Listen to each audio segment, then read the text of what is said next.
name is Dr. Bass, and before I was assigned to this loathsome experiment, I was actually analyzing and attempting improvements and alterations to some of the more unpleasant and sometimes fatal rituals that some SCPs require to ensure their ongoing containment. The O5 Council has, in their immense wisdom, repurposed me here to oversee the rest of Lambda-2 anomalous alumni. So honestly, they don't accidentally or otherwise kill all of you. Frankly, I believe this is a waste of my time. So please, pay close attention.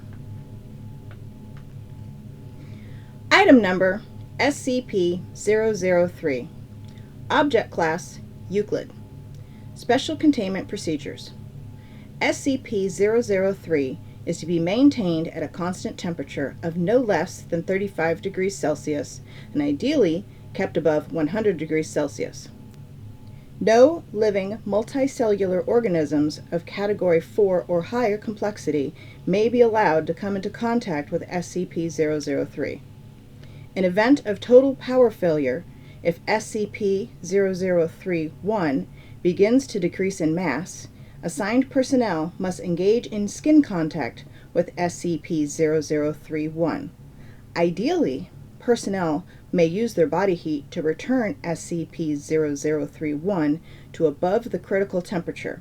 However, skin contact must be maintained even in the event of SCP-003 reaching activation temperature, lasting at minimum until SCP-003-1 advances fully to its second growth stage.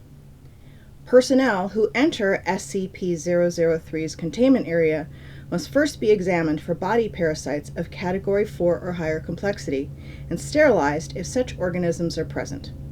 All personnel who come in physical contact with SCP-003-1 are to immediately report for sterilization afterwards. SCP-003-1 must not be removed from SCP-003-2 except in case of emergency procedures detailed above.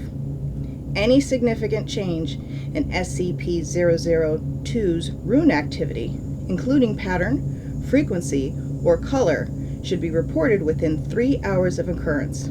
Cessation of rune activity must be reported immediately. SCP-003-2 must be supplied with power via the source-designated generator 0039 at all times. Description: SCP-003 consists of two related components of separate origin, referred to as SCP-003-1 and SCP-003-2. SCP-003-1 appears to be composed of chitin, hair, and nails of unknown biology, arranged in a configuration similar to that of a computer motherboard. Testing reveals SCP-003-1 to predate earliest known circuit boards by a factor of thousands of years. SCP-003-1 is considered sentient but not actively dangerous except under certain conditions. SCP-003-1 was found on a stone tablet, SCP-003-2, on which it currently resides. The runes on SCP-003-2 are not part of any known language and emit pale, flickering light patterns. SCP-003-2 is controlled by a non-biological internal computer, the contents of which are mostly inaccessible without risk of damaging SCP-003-2. SCP-003-2 is capable of controlled emissions of radiation, including heat, light, and anomalous radiation types. SCP-003-2 contains an internal power source of an anomalous nature, which appears to have been losing power since several centuries before discovery. It is considered probable that SCP-003-2 was created for the purpose of containing SCP-003-1. Partially interpreted data recovered from SCP-003-2 may refer to a past and/or potential future LK-class restructuring event caused by SCP-003-1. SCP-003 was located by remote viewing team SRV-4 Beta. It appears possible that SRV-4 Beta was deliberately contacted by SCP-003-2. Other organizations have also been alerted to SCP-003's existence, possibly by similar means. Despite this activity, SCP-0032 does not appear to be sentient, based on its lack of reaction to M3 Gloria analysis and procedures.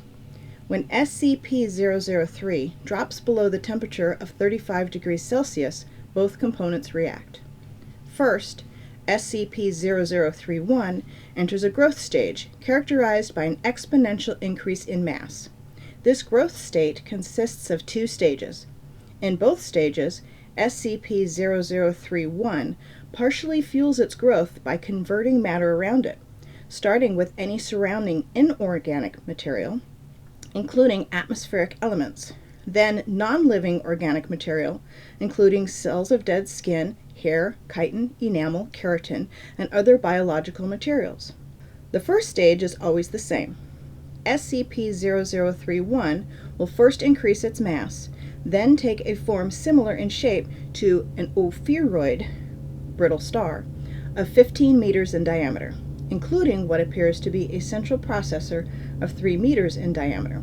It will form sensory organs that appear to scan its surrounding environment and will partially convert the area around it to an unidentified anomalous substance.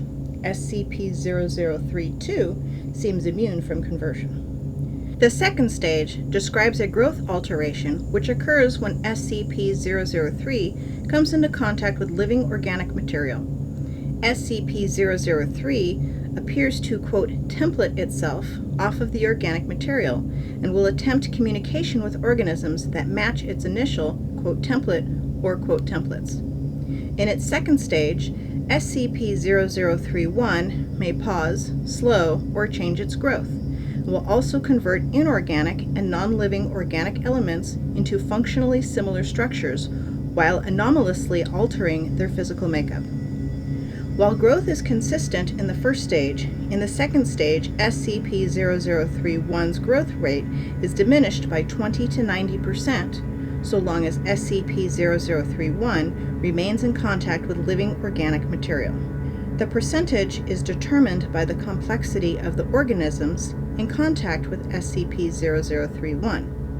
SCP-0031 appears to devote a large amount of processing power to analysis of living organic material.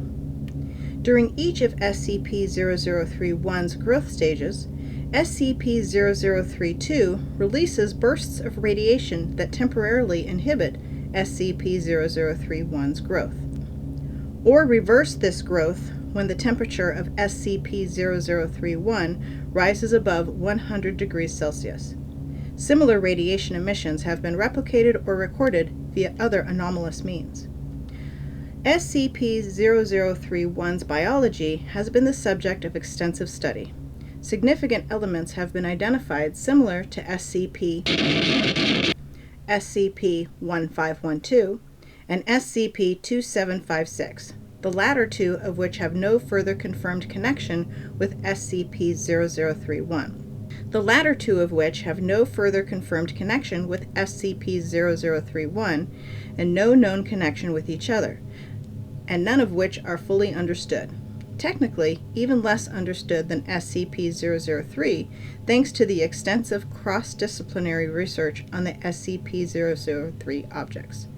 To date, no convincing analysis has been put forward which satisfactorily explains SCP-0031's connection to these SCP objects or others, nor its connection to modern technology beyond appearance, and potential mimicry via unknown mechanism. Addendum 003-01.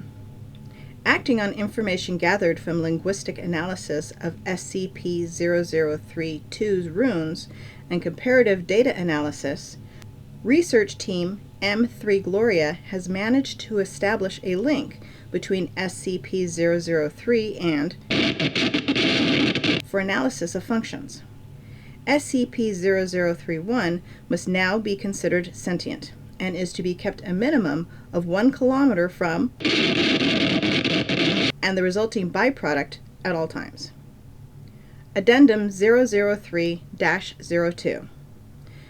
SCP-0032's power loss has been exacerbated by the procedures performed by M3 Gloria.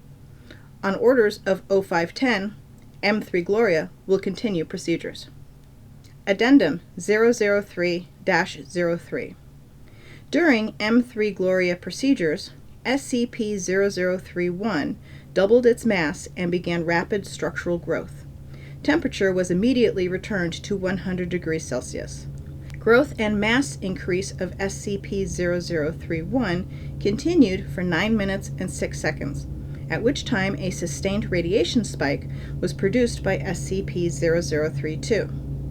In response, SCP-0031 returned to its normal state in 3 minutes and 39 seconds. New growth dissolved into a dusty residue which was collected for analysis. Both SCP-0031 and SCP-0032 ceased all detectable activity. SCP-0032 did not resume activity until connected to external power source. SCP-0032 runes glowed uniformly gray and did not resume normal activity for 3 hours. SCP-0032 no longer appears to be able to maintain the containment area at a temperature above 35 degrees Celsius without external power supplied by generators 003-3 through 9. Addendum 003-04. The procedure detailed in Addendum 003-03 was repeated, and SCP-003-1 again entered a growth state. After 10 minutes and 13 seconds, SCP-003-2 once again produced a sustained radiation spike. SCP-003-1's growth stopped for 36 seconds, then resumed at its previous pace. On quadrupling its mass, SCP-0031 formed a coherent outer shell and body. After appearing to scan its environment and partially converting its environment, SCP-0031 then breached containment, entering the observation gallery where 9 members of M3 Gloria were present. On physical contact with team members, SCP-0031 encompassed them in rapidly grown appendages and stopped growth for 15 minutes. SCP-0031 then resumed growth and rearranged the component parts of the center of its form to the shape of a 3-meter-tall female humanoid, with peripheral, tentacles shifting to extrude primarily from SCP-0031's newly formed, hair and spine. SCP-0031 then produced rudimentary vocalizations in an apparent initial attempt to communicate with researchers. An unknown individual approached the compromised containment area in company of a full squad of agents. The individual claimed to be acting on orders of 0510 and attempted communication with SCP-0031. Following this incident, Agent Jackson of M3 Gloria successfully restored power to SCP-0032 and activated backup generators to return the temperature to 100 degrees Celsius. SCP-0031 returned to its normal state in 21 minutes and 7 seconds and was successfully recontained without incident.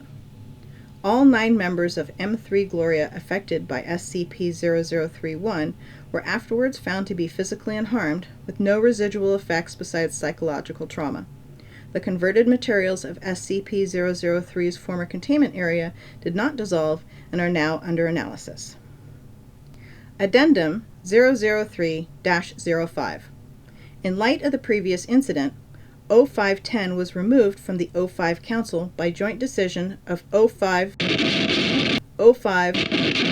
and 05. M3 Gloria procedures have been indefinitely suspended. This is the transcript of Incident Report A21B, Cycle 8, for dissemination to 05 Command and Staff. Interviewers. And present. 052, 055, 057, 0510, and staff. Interviewed: Dr. Tilda David Moose, M3 Gloria Lead. Excerpt 35A. She tried to talk to us. We all heard her voice in our heads, in sort of a half-language we couldn't fully understand. Some of the others passed out immediately. I lasted a little longer, but it wasn't because of mental fortitude. It's just that she was trying to tell us different things. She showed Jones a replay of all the memories of everything Jones ever felt anything about, all over the course of a few minutes. She ripped 3 of the researchers apart and put them back together unharmed. She doesn't understand human emotion, or pain, or very much about how we experience the world. Yes, I would say the containment procedures are necessary. Listen, she wants to remake the world into a paradise filtered through her own alien understanding of a paradise, but still, a paradise designed for us, for humanity. She would be happy to make a paradise for any sufficiently complex organism she comes across first. Anything with a complex enough mind to accept her, say, a dog, or a housefly. If she breaches again, we have to be there first. What would it be like? I don't know. She showed us images. Not quite images. I can see them in my head, but they're not pictures. The closest thing I can think of is what you see when you close your eyes suddenly and tightly, but brighter and more complex. The images had metallic sounds associated with them, and sensory details that we don't have the words or concepts to describe. The whole effect felt like words of some kind. I believe she wanted to see what we could understand, so she could understand us. She didn't have time to finish analyzing us. I don't know what would have happened if she had.